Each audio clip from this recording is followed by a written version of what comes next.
It's a shocking fall from grace in less than a year. P. Diddy went from beloved music icon to disgraced sexual predator, at least according to the charges from the feds right now. He's behind bars in New York, the same place where just last year he was given a key to the city. It was a disturbing set of allegations that led to Diddy's arrest in the way of multiple civil suits brought by accusers, and in some of those suits, co-defendants are listed, and in others, celebrities. Could it be a time of reckoning for them too? We're taking a deep dive into all the celebrities listed in Diddy civil lawsuit and whether they too could face federal charges. I'm Sierra Gillespie, and this is Law&Crime News, a groundbreaking case brought forth just this week. When 54-year-old Shad Diddy Combs was arrested on September 15th, he now faces some pretty serious federal charges: racketeering, conspiracy, trafficking by force, fraud, or coercion, and transportation to engage in prostitution. Did was indicted by a federal grand jury and is now being held in Brooklyn at the Metropolitan Detention Center after he was twice denied bail. Diddy's attorneys say he was in New York for about a week before the arrest, anticipating the federal indictment. But he wasn't the only one who kind of saw this coming. After federal investigators raided two of Diddy's homes back in March, we kind of had an idea something was on the way. Just this week, we learned some of the items that investigators collected during those raids of Diddy's homes in both Miami and Los Angeles. According to the indictment against Diddy, investigators seized more than 1,000 bottles of baby oil and lubricants from his homes. The court states that these items were used in something referred to as freak-offs, which were elaborate and produced sex performances that Combs arranged, directed, masturbated during, and often electronically recorded. According to prosecutors, Diddy and his associates transported commercial sex workers over state lines, and even international. Diddy then allegedly gave these sex workers and victims controlled substances, at times unannounced to the victims. Prosecutors say Diddy did this to keep the victims obedient and compliant. He then took videos of victims having sex with these sex workers, sometimes without their consent. After all this, both Diddy and the victims would receive IV fluids to recover from the physical exertion and drug use. Federal investigators say that during the raids of Diddy's homes, they collected some of these recordings, showing the disturbing details of these freak-offs, and the feds had a heads up about these recordings, thanks to some of these civil lawsuits filed against Diddy, namely the one brought by Rodney Jones, also known as the producer, Lil Rod. Lil Rod worked with Diddy on his Love album starting in 2022 and says he experienced months of abuse, all at the hands of Diddy in his lengthy civil suit. Lil Rod refers to these recordings saying, quote, "Mr. required Mr. Jones," that's Lil Rod, to record him constantly. Mr. Jones has secured hundreds of hours of footage and audio recordings of Mr. Combs, his staff, and his guests engaging in some serious legal activity. Lil Rod's lawsuit also lays out some other pretty disturbing claims, like that Diddy assaulted him and forced Lil Rod to have sex with a prostitute. But Lil Rod's lawsuit came out swinging in more ways than one. Not only did it shed light on the dark allegations against Diddy, but it dropped some high-profile celebrity names too. First, there's Academy Award-winning actor Cuba Gooding Jr. Lil Rod alleges Diddy was, quote, grooming him to pass him off to his friends. This fear became reality when Mr. Combs introduced Mr. Jones to Cuba Gooding Jr. while they were on Mr. Combs' yacht. The lawsuit includes pictures of this too, showing both Diddy with Cuba and then Cuba with his arms around Lil Rod. Court does go on to say, quote, Cuba Gooding Jr. began touching, groping, and fondling Mr. Jones's legs, his upper inner thighs near his groin, and the small of his back, near his buttocks and his shoulders. He rejected his advances, and Mr. Gooding Jr. did not stop until Mr. Jones forcibly pushed him away. Here's former prosecutor Melba Pearson. In the last couple of years, there were allegations against him for sexual assault. So now we had those prior allegations, and now we see him tied to this case as allegedly trying to, assault assaults others back in 2019, misdemeanor charges of forcible touching and sexual abuse. After allegedly groping a woman in Times Square, by the next year, 3 women had come forward accusing him of non-consensual sexual touching. He eventually reached a plea deal with prosecutors that required 6 months of counseling, but no jail time. Just this summer, he appeared on Dan Abrams Live, where he discussed those charges. when you pleaded guilty to a forcible touching misdemeanor in 2022, eventually led to a guilty plea of a lesser charge. A year later, you settled a federal civil lawsuit, two more civil misconduct lawsuits. Can you understand why some would say don't want to cast this guy? Sure, but I can also understand some people who come up to me in the street all the time and yell, "Show me the money," and say, "Hang in there and I see what you're going through." You know, you make movies for an audience of people, right? So right now, I'm making a movie for faith-based people who are excited to renew our hope in humanity, especially the times we're in dealing with politics and the world issues that are going on. So that's where I am now. And have you expressed regret, sorrow, apologies for what happened previously? Everything that happens in my life is for a reason. I believe that. And if I continue to walk on my path, whatever that is, I know at the end result, it'll be to make me stronger, to be a better person, to be a better father, you know. And right now, that's the moment I'm in. Back to Melba. She says it's possible that charges could be brought against the actor. I I am getting the feeling where there's smoke, there's fire, right? Because now we have two different instances where you're accused of the same type of behavior, you know, years apart. I I think there's something there, and I don't know that Cooper Jai Jr. is going to escape from that one because he already saw definitely people moving away from him within Hollywood circles and other circles once those first sexual assault allegations came out. So at this point, I don't think he's going to get away with it a second time. Is it possible that he could face charges based on these allegations that were brought forward by Lil Rod? It is possible as well. Again, we've got the statute of limitations issue to deal with. So depending on the time frame of when this happened is, you know, again, the Adult Survivors Act, which was the vehicle where many these lawsuits came out when if these civil law schools came out there was a thin out amount of time for those suits to be filed. The time frame is going to be very, very important. What witnesses come forward, because again, you know, this may not be a situation where may be at play. This may be more of a situation of, hey, yes, I was there and I recall, you know, Cuba Jennings Jr., you know, putting his hands on the L rod, or I, you know, recall certain aspects. So it's going to be a very witness intensive type of case. And the question is, will witnesses be willing to come forward? Another high profile name listed in Lil Rod's lawsuit is Jennifer Lopez, from the standpoint of the names of the celebrities that were tied to this, the fact that Jennifer Lopez was tied to this back when she was involved in party to a shooting at a nightclub when she was dating Diddy, and is now alleged to have brought the gun with her to the scene and gave it to Diddy, and that's how the shooting occurred. Lil Rod's team brings up J-Lo when establishing Diddy's history, writing his quote, Rico enterprise has existed for at least dating back to the 1999 nightclub shooting in NYC, when Mr. Combs required his then girlfriend, Jennifer Lopez, to transport his illegal firearm into the NYC nightclub. The court also alleged Diddy forced his then artist, Shine, to assume responsibility for the shooting of several individuals. Shooting happened on December 27, 1999. At about 2:55 a.m., a fight broke out at a nightclub in New York City between Diddy Jamal Barrow, who's known as the rapper Shine, and Matthew Allen, who went by the nickname Scar. Guns were drawn, and 3 people were shot. No one suffered any life-threatening injuries, and the victims were not involved in the fight. J-Lo and Diddy fled from the scene in a car, but were later arrested and charged. J-Lo's charges were dropped, but the others stuck. Diddy was acquitted, but Shine was sentenced to 10 years in prison. He was released in 2009 and deported back to his home country of Belize. Lil Rod alleges it was Diddy who pulled the trigger, and Shine just took the fall for him because of this allegation. Experts like former FBI agent Bobby Chone say investigators could take a second look at the shooting. If there's a civil lawsuit that lays out this major allegation, what would it take to reopen an investigation into something that happened 25 years ago?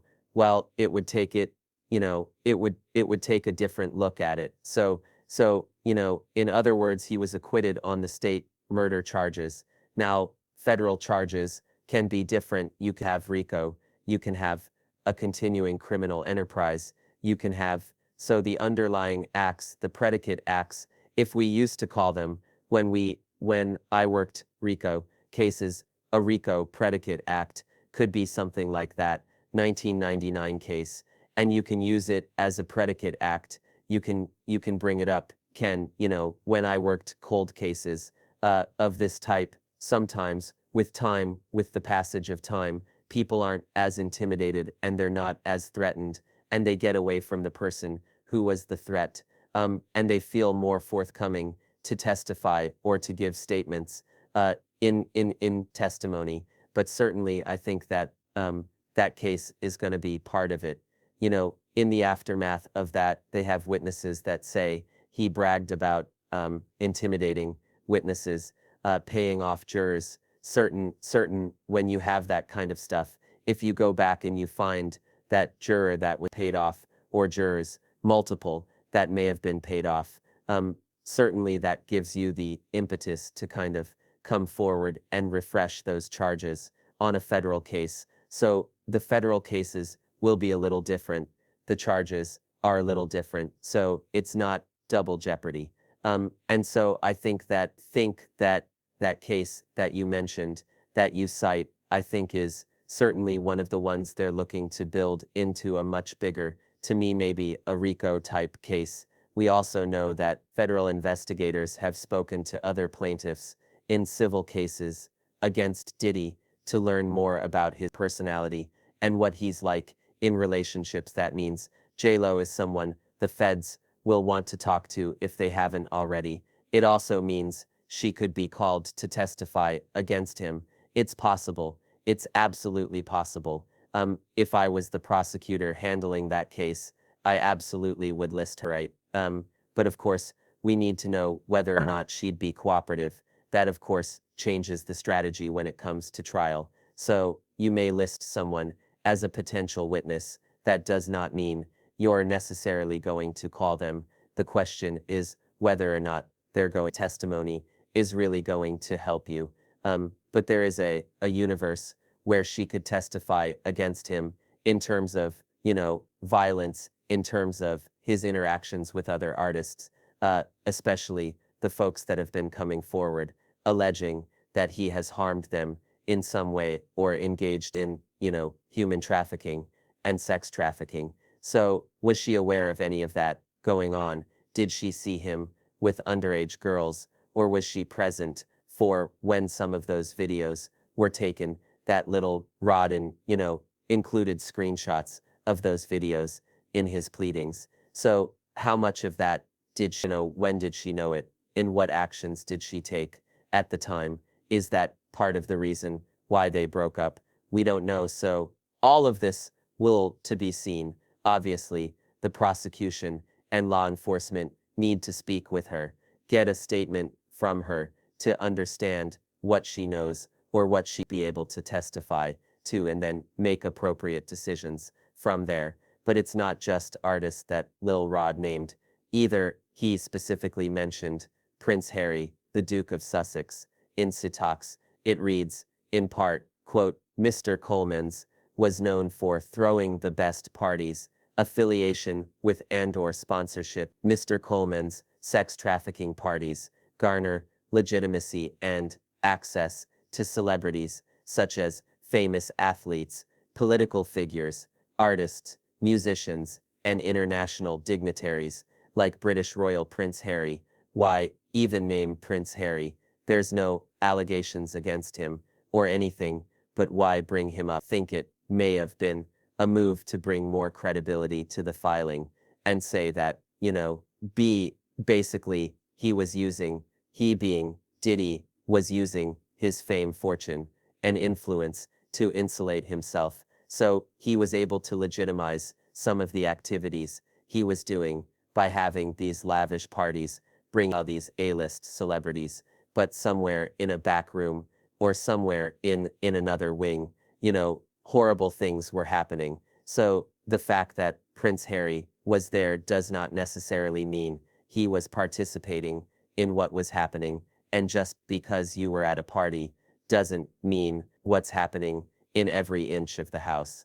I mean, if you think about it, if the part is being thrown in a mansion, there are various floors and wings, so it is completely possible that he was there and did not participate. Now, you had said Prince Andrew, especially as a result of the allegations that came out in connection with the scene case, that they were close and that they traveled together. And, there was a person that alleged that he had sexually assaulted her while she was underage. That would be a different story. But Prince Harry and the way that it was mentioned seemed to be very, again, just sort of trying to bring legitimacy and talk about these were the people that he surrounded himself by to protect himself. Prince Harry has no criminal charges or even any accusations of illegal activity, but he could still see the inside of a courtroom in a defamation case. It's possible that Prince Harry may be able to preserve his reputation, and since it was such a minuscule mention in the greater context of this filing, he may be okay. Another celebrity mentioned in Lil Rod's lawsuit is Young Miami, who dated Diddy. From the lawsuit, Young Miami's cousin assaulted Lil Rod during the Thanksgiving holiday in 2022. Similar to Prince Harry, there are no allegations against Young Miami herself, so there's probably no worry of charges being filed against her, but there could be charges against some of the other people listed in Lil Rod's lawsuit. That's people like Diddy's chief of staff, Christina Coram, who Lil Rod compares to Ghislaine Maxwell, the longtime companion of Jeffrey Epstein. Epstein died by suicide in 2019 when he faced numerous charges of sexual assault over the course of multiple years. Maxwell was charged and found guilty of sex trafficking in relation to her time with Epstein, and she is currently serving a lengthy prison sentence. Lil Rod says Christina Coram ordered sex workers and prostitutes for Mr. Coleman's and ordered and distributed ecstasy, cocaine, GHB, ketamine, marijuana, and mushrooms to Mr. Coleman's and his celebrity guests who were present on his rented yacht and his homes in Laon, Miami. This is referenced in Diddy's indictment too, saying members and associates of the Combs enterprise, including high-ranking supervisors, security staff, household staff, personal assistants, and other Coleman's business employees, facilitated the freak-offs by, among other things, booking hotel rooms for the freak-offs, stocking the hotel rooms in advance with the required freak-off supplies, including controlled substances, baby oil, lubricant, extra linens, and lighting. Federal prosecutors also alleged these associates arranged travel for victims and commercial sex workers, delivered large sums of cash to Diddy to pay these sex workers, and even scheduled the delivery of IV fluid. So, according to Melba, it's possible some of these associates are charged too. None of these cases, when you have these high-profile people that have been using people over years, these cases happen without a handler. Kelly had a handler. Epstein had a handler. Weinstein had a handler. Everybody has in those scenarios of those powerful people, powerful men that are abusing other people. They have someone that does their dirty work, and it's usually not only just one person. It's several people who may have different duties. So again, seeing this woman being his handler, being the person to get him drugs, being the person to procure sex workers for him, being the person to basically be on cleanup duty in case of, covering up or silencing people that might want to come forward.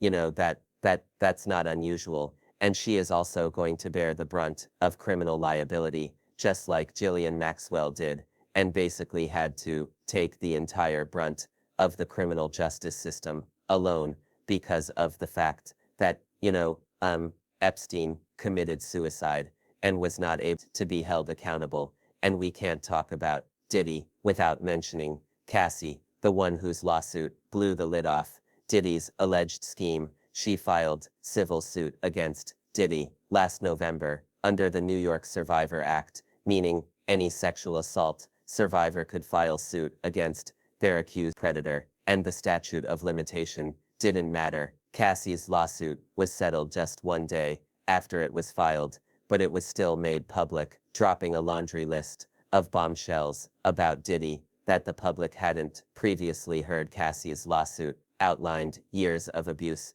by Diddy, starting when she was just 19 years old, and at the time, he was 37. According to her suit, Diddy was prone to uncontrollable rage and frequently beat Cassie savagely. Cassie alleged Diddy forced her to use drugs and would physically beat her, or force her to have sex with prostitutes. Then there's the gun allegation that on at least 2 occasions, Diddy demanded Cassie hold his gun in her purse. The lawsuit goes on to state, quote, there was no clear reason why Mr. Coleman's required her to hold his guns, except to reinforce to his young girlfriend that he was violent, powerful, and dangerous. This echoes a similar allegation made by Lil Rod about Jennifer Lopez's part in the 1999 New York nightclub shooting. Not only did Jennifer Lopez allegedly bring the gun to the club, now we're also looking at years later, Cassie coming forward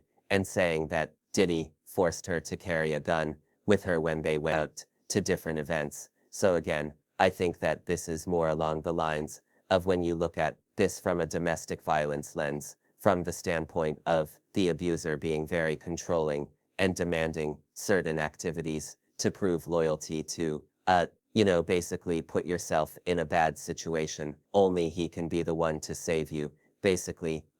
So in seeing that the parallels between J-Lo's experience and Cassie's experience, number one, it brings more credibility to what Cassie said in her pleadings, but also, again, it causes us to look at Jennifer Lopez and be like some of the comments she made about the end of her relationship to Diddy in terms of, well, there was infidelity and, she kind of skirted the issue a bit. But when you start to look back at your comments, you start to think, oh, were you in a domestic violence relationship with Diddy, much like how Cass ended up in a domestic violence relationship with him. Cassie kind of broke the floodgate, so to speak, when she made her civil suit back in November. These crazy allegations, we'd never heard anything like it before, and then all of a sudden, we have several more people coming forward, and then more when it turns to 2024. So we have multiple plaintiffs